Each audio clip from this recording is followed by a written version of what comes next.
ओम पूर्णमदः पूर्णमिदं पूर्णात् पूर्णमुदच्यते पूर्णस्य पूर्णमादाय पूर्णमेवावशिष्यते। ओम शांति शांति शांति। नमस्कार मित्रों। आज की वीडियो में हम बृहदारण्यक उपनिषद के दूसरे अध्याय के 5वें ब्राह्मण का जो 11वां मंत्र है उसका पाठ करेंगे। तो आइए देखते हैं कि ये मंत्र क्या कहता है। तो जो मंत्र है वह कहता है, अयम धर्मः सर्वेषां भूतानां मधु, अर्थात यह धर्म इन सभी भूतों का मधु है। अस्य धर्मस्य सर्वाणि भूतानि मधु, अर्थात इस धर्म के सभी भूत मधु हैं।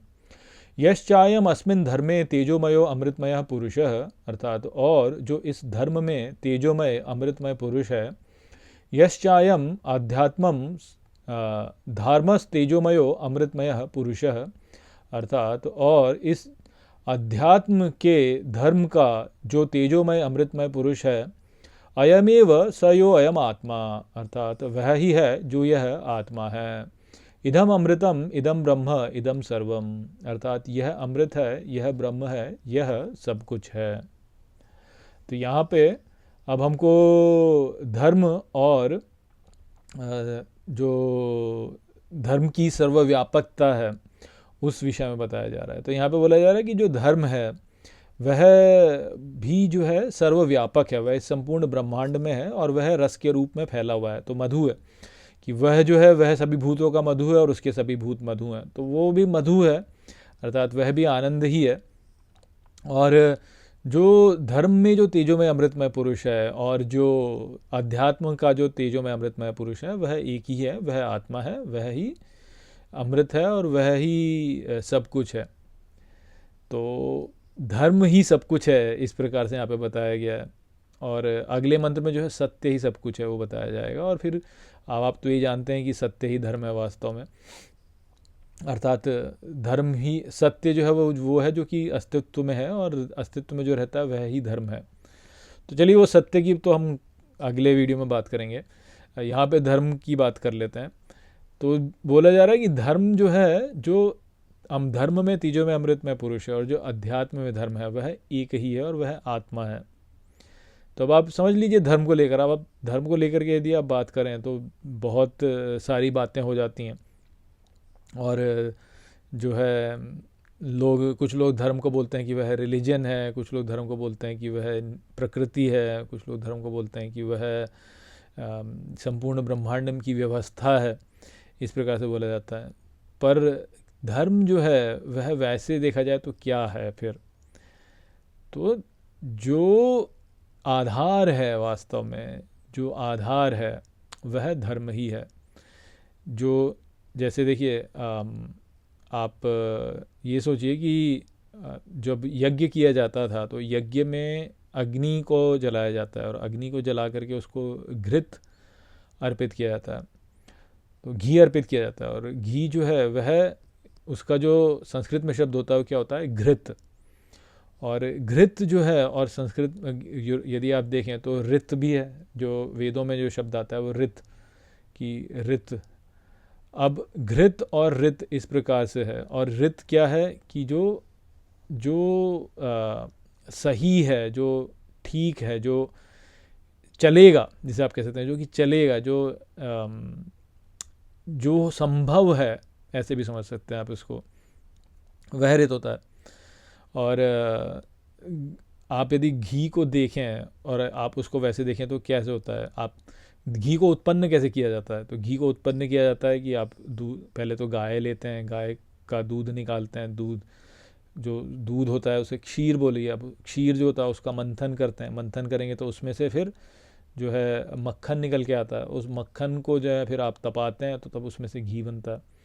और आप देखिए कि दूध को यदि आप रखें तो दूध जो है वह सड़ जाएगा कुछ समय में, या आप मक्खन को रखें तो मक्खन भी थोड़े समय में सड़ जाएगा। परंतु यदि आप घी को रखें तो घी सड़ता नहीं है, घी रहता है, लंबे समय तक रहता है। और आप ये देखिए कि घी जो है वो पवित्र करने वाला होता है, बहुत ही पवित्र होता है वो। आप घी में यदि कोई वस्तु बना दें तो वो वस्तु फिर बहुत लंबे समय तक चलती है। आपने हलवा बनाया, मान लीजिए, अब हलवा जो है आप यदि उसको, यदि आप मिठाई बनाते हैं मान लीजिए, अब आप मिठाई को जो है आप किसी तो मावे से यदि बनाते हैं उसको तो वो ख़राब हो जाती है, या मावा आप यदि रखें तो मावा ख़राब हो जाएगा, पर मावे में उसमें घी डाल देंगे तो वो अच्छा चलेगा। और आप हलवा बना दीजिए, हलवे में जितना घी डालेंगे हलवा उतना ही लंबा चलेगा, उतना ही वह ख़राब नहीं होगा। तो घी के अंदर एक वह उसकी एक ऐसी एक उसकी प्रवृत्ति है कि वह शुद्ध करती है, वो संभाल के रखती है। तो घी का इसीलिए महात्म्य है इतना, घी का जो महात्म्य बोला गया है वो इसीलिए बोला गया है। जैसे सोने का महात्म्य बोला गया है, सुरा का महात्म्य बोला गया है, वाइन का सुरा का महात्म्य बोला गया है, तो ऐसे ही घी का भी महात्म्य बोला गया है। और ये जो तीनों हैं वस्तुएं, सोना है, स्वर्ण जो है लंबे समय तक रहता है, ख़राब नहीं होता। जो सुरा है लंबे समय तक रहती है, ख़राब नहीं होती। और जो घी है लंबे समय तक रहता है, ख़राब नहीं होता। तो घी में वो एक प्रवृत्ति है कि वह ख़राब नहीं होता है, वह रहता है वो। तो इस जगत में जो रहेगा, जो व्यवस्था चलेगी, वो जो व्यवस्था है वह धर्म है। वास्तव में धर्म जो है वो है। इसीलिए भगवान को क्या बोला जाता है कि भगवान धर्म के साथ में होते हैं। भगवान धर्म के साथ में क्यों होते हैं? क्योंकि भगवान रहते हैं, वो नष्ट नहीं होते हैं, वो रहते हैं। और जो भी इकाई इस जगत में धर्म के साथ में रहेगी वह नष्ट नहीं होगी, वो रहेगी, वो नष्ट नहीं होगी। तो इस प्रकार से वह सार तत्व है, वो रस है वास्तव में। जैसे घी को जो है प्राप्त किया जाता है क्षीर को का मथन करके, उसमें से मक्खन निकाल के उसको तपा के तब जो है घी प्राप्त होता है। तो वो रहता है सदा। अब वो घी जो है वह वास्तव में क्षीर में है ना, वो दूध में है, परंतु दूध जो है वह तो नष्ट हो जाता है।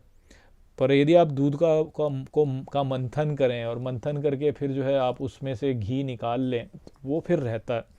ठीक उसी प्रकार से इस जगत में जो जगत है, विवेक के द्वारा, ज्ञान के द्वारा इस जगत का मंथन करके जो है हम वो सार तत्व समझ सकते हैं जो कि रहता है। जगत को आप यदि देखें तो जगत अपने आप में परिवर्तनशील है, आज ऐसा है, कल को वैसा है, परसों को वैसा है, परंतु उसमें एक इकाई ऐसी है जो कि रहती है सदा, जो सदा रहती है। तो वो जो सदा रहती है वह धर्म है वास्तव में। तो धर्म इस प्रकार से है। तो अब आप इसको समझ लीजिए, जैसे झूठ बोलना है, बोला जाता है ना व्यक्ति का धर्म है कि वह सत्य बोले। तो यदि कोई व्यक्ति झूठ बोलता है तो वो जो मान लीजिए किसी व्यक्ति ने बोला कि मैं झूठ बोलूँगा, मैं झूठ ही बोलूँगा और झूठ ही बोलूँगा वास्तव में, तो वो व्यक्ति रह नहीं सकता जीवन में, क्योंकि वो रह ही नहीं पाएगा। सोचिए ना कैसे रहेगा। किसी व्यक्ति ने बोला कि मैं हमेशा झूठ बोलूँगा तो वो जीवित कैसे रहेगा? मान लीजिए उसको भूख लग रही है, तो अब उससे कोई पूछे कि भाई तुझे भूख लग रही है क्या? बोला नहीं, भूख नहीं लग रही। तो फिर उसको खाना नहीं मिलेगा, भूखा मरेगा। बोलो प्यास लग रही है, पूछे कि प्यासे हो क्या? तो नहीं, प्यास नहीं लग रही। तो झूठ बोला कि मैं प्यास नहीं लग रही, तो प्यास नहीं लग रही तो प्यासे रहो फिर। तो ऐसी अवस्था हो जाएगी उसकी। मान लो कि उसको जो है कहीं जाना है और वो उससे बोला जाए कि भाई तुम्हें वहाँ जाना है क्या? वो बोले नहीं, मुझे वहाँ नहीं जाना। तो नहीं, तो वो वहीं का वहीं रहेगा। तो जो व्यक्ति ये बोले कि मैं झूठ ही बोलूँगा, झूठ ही बोलूँगा, तो वो झूठ ही बोलना होगा, तो वो उस धर्म के विरुद्ध जा रहा है ना। तो धर्म के विरुद्ध वाला प्रण लिया तो वह नाश में चला जाएगा। जितना अधिक उसकी ओर जाएगा, धर्म के विरुद्ध जाएगा, उतना ही अधिक नाश की ओर जाएगा। अब कोई बोले कि मैं हमेशा ही झूठ बोलूँगा, तो वो तो कुछ दिन भी जीवित नहीं रह सकता, ये दो तो मर जाएगा फटाफट, वो सांस ही न ले फिर वो तो कि सांस ही नहीं लेनी है भाई। तो वो झूठ, कोई मान लो उसको बोले कि भाई हाँ तुम सांस ले रहे हो, बोला नहीं मैं सांस नहीं ले रहा हूँ, और वो सांस लेकर नाक बंद कर ले तो थोड़ी देर में मर जाएगा। तो जितना जो धर्म के विरुद्ध जाएगा उतना ही जल्दी मरेगा, उतना जल्दी नाश को जाएगा वो। तो थोड़ा भी धर्म के विरुद्ध जाओगे तो धीरे धीरे नाश की ओर जाओगे। तो इस जगत में सभी वस्तुएं जो उसका वो जब तक अपना धर्म का पालन करती हैं तब तक तो हैं अस्तित्व में। धर्म का पालन जैसे ही नहीं करेंगी तो नाश को चली जाएंगी। अब आप सोचिए कि लोगों की मूर्खता तो क्या है कि हम धर्म को स्थापित करना है, धर्म को स्थापित करना है, धर्म को स्थापित करना है। भाई पता तो तुम्हें है नहीं धर्म क्या है, और धर्म को स्थापित करोगे तुम। तो धर्म बहुत ही सूक्ष्म वस्तु है। धर्म को समझने का जो अर्थ है वो इसी प्रकार से है कि, और वो रित जो है वह ही वास्तव में जो है वो सही दिशा में ले जाने वाला होता है। रित जो है वो क्या है? राइट जो शब्द है वो रित से आया। तो सही दिशा में जाना अर्थात जो करना है, तो सत्य है और झूठ बोलना, सत्य बोलना और झूठ बोलना। जितना सत्य के साथ में जुड़ेगा उतना ही जो है उसका अस्तित्व रहेगा, और जितना ही वह झूठ के साथ में जुड़ेगा उतना ही जो है उसका अस्तित्व जो है नष्ट होता चला जाएगा, नष्ट होता चला जाएगा। तो धर्म जो है वो उस प्रकार से समझने वाला विषय है यहाँ पे। और अब आप समझिए कि हम जब अपने आप को समझते हैं, तो अभी कल के वीडियो में मैंने आपको बताया कि जो आकाश के द्वारा हमने समझा कि जो हमारा हम ये सोचते हैं कि ये हमारा शरीर है, ये शरीर वास्तव में हम नहीं है। ये जो हमारा मन है ये चंद्रमा में चला जाएगा, में से आया है, चंद्रमा तत्व से आया है। जो हमारे नेत्र हैं ये आदित्य तत्व से आए हैं। जो हमारे श्रोत्र हैं वह दिशा तत्व से आए हैं। जो हमारा ये भौतिक शरीर है ये जो है पृथ्वी तत्व से आया है। तो ये अलग अलग तत्वों से हमारा ये शरीर प्रकट हुआ है। तो ये जो शरीर हमारा प्रकट हुआ है वो अलग अलग तत्वों से प्रकट हुआ है। ऐसा नहीं कि हम ये हैं, ये हमारी जो है भूल है कि हम ये सोचें कि हम ये हमारा शरीर है। नहीं, ऐसा नहीं है। संपूर्ण ब्रह्मांड से ये एक है। और कैसे एक है? इस प्रकार से अलग अलग जो हमारे पहलू हैं वो अलग अलग तत्वों से एक हैं वास्तव में। तो जब ये वाली अवस्था है तो फिर जो है वो क्या है? तो जो है वो क्या है? तो वो धर्म है वास्तव में। धर्म है वास्तव में कि जो हमारा धर्म है और जो संपूर्ण का धर्म है वह एक ही है वास्तव में, वो एक ही है। तो हमारा धर्म क्या है कि संपूर्णता में एक हो जाना, वही ही हमारा धर्म है वास्तव में। इसलिए गीता में श्री कृष्ण क्या कहते हैं कि सर्वधर्मान परित्यज्य माम एकम शरणम व्रज, कि तुम्हारा सारे धर्मों को छोड़ दो और मेरी शरण ले लो। अर्थात जो हमारा धर्म है वह भगवान की शरण लेना ही है वास्तव में। यदि हम वो करेंगे तो ही हम जो है निरंतरता को प्राप्त कर पाएंगे, तभी हम रहेंगे तब हम, अन्यथा हम नष्ट हो जाएंगे। अब यदि हम ये सोचते हैं कि हम हमारा शरीर है तो शरीर नष्ट हो जाएगा। यदि हम सोचते हैं कि हम हमारा मन है तो मन नष्ट हो जाएगा। यदि हम ये सोचते हैं कि हम हमारी बुद्धि है तो बुद्धि नष्ट हो जाएगी। अहंकार है तो अहंकार नष्ट हो जाएगा। हम हमारे नेत्र हैं तो हमारे नेत्र नष्ट हो जाएंगे। ये सब नष्ट हो जाएंगे वास्तव में। परंतु क्या है जो कि रहेगा? जो रहेगा वह है आत्मा। जो रहेगा वह है आत्मा।